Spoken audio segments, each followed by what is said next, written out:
The shopping scene in Yorkton, just like any community in Canada, is intertwined with the history of one of the largest companies in the world, the Hudson's Bay Company.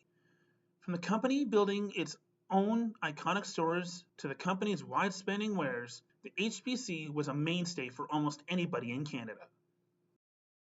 I'm Hayden DeGrow, and I'm the Culture and Heritage Specialist for the City of Yorkton. I love learning history, and teaching people about Yorkton's past is a proud part of my job.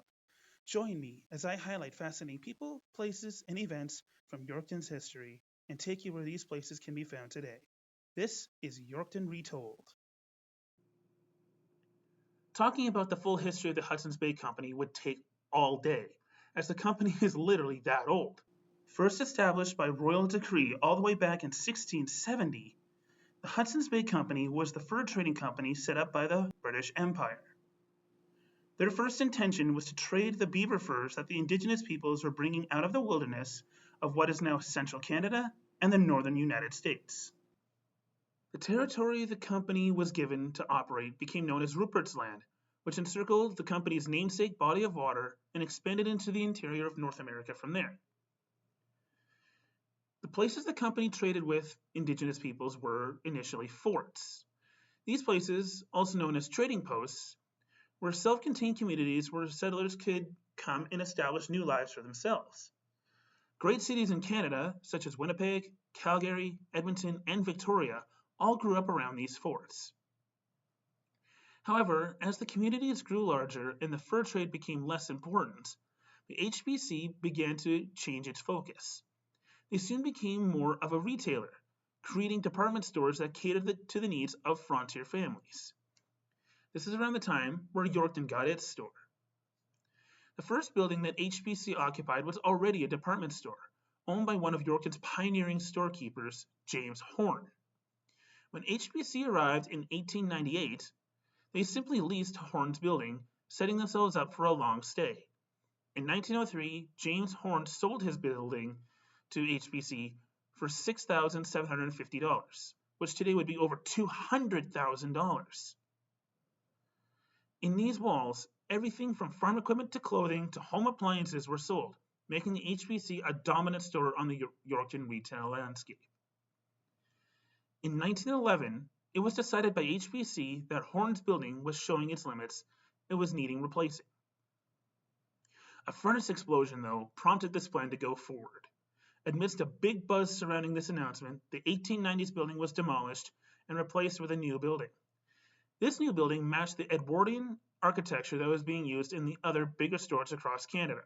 From Victoria to Winnipeg, the stores were amongst the largest buildings in their respective cities and generally followed the same design. When it opened, the building was deemed palatial by the Yorkton Enterprise. With 3 levels of floor space, the store could sell everything that families could need. By the 1950s, the HBC had become better known as the Bay, and their building was beginning to be seen as outdated. In 1954, HBC moved from their original building to 2nd Avenue North, into a single-story building that better suited the retail landscape of the time. Taking advantage of the vacated building, the HBC's biggest competitor, the F.W. Woolworth Company, moved right in. The new building the HBC built was less palatial than their previous location, but still suited their needs. The northern part of the building was soon changed over to a new part of the HBC business, discount retail. This new store was divided from the rest of the Bay and called the OK Economy Store. The Bay, as it was officially called now, stayed in this location for almost 20 years.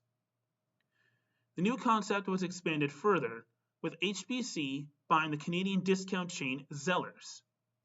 HBC soon arrived in Yorkton with this chain, with the mall that once occupied this spot. As we see in this old photo, the Zellers chain, used under the banner Zellers Country Fair, officially opened as the West Broadway Mall's main anchor in 1972. With the success of Zellers, HBC decided to move its main store in Yorkton once again. In 1976, the HBC store moved over from 2nd Avenue North to the newest indoor mall in Yorkton, the Parkland Mall. Located in the spot we see here, the store ran well for many more years.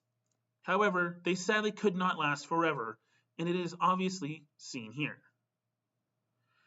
Zellers moved from the West Broadway Mall during the 1990s, and when this happened, for the first time in just about a century, the HBC did not have their proud logo stamped somewhere in Yorkton.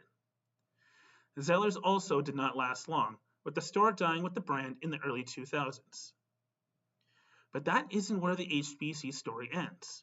While many of the buildings across Canada remain, the company is not. In 2025, 355-year-old company officially filed for bankruptcy, unable to stay alive. This was a major blow to the Canadian retail landscape, with the surviving HBC stores being among the core stores in the nation.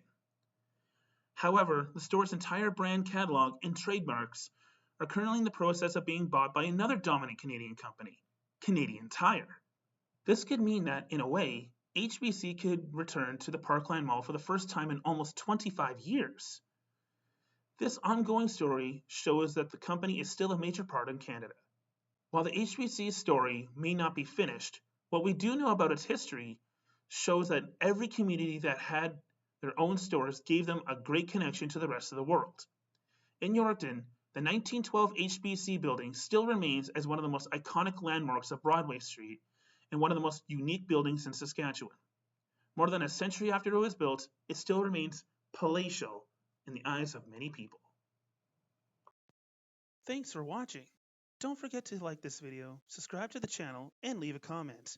See you next time, history buffs.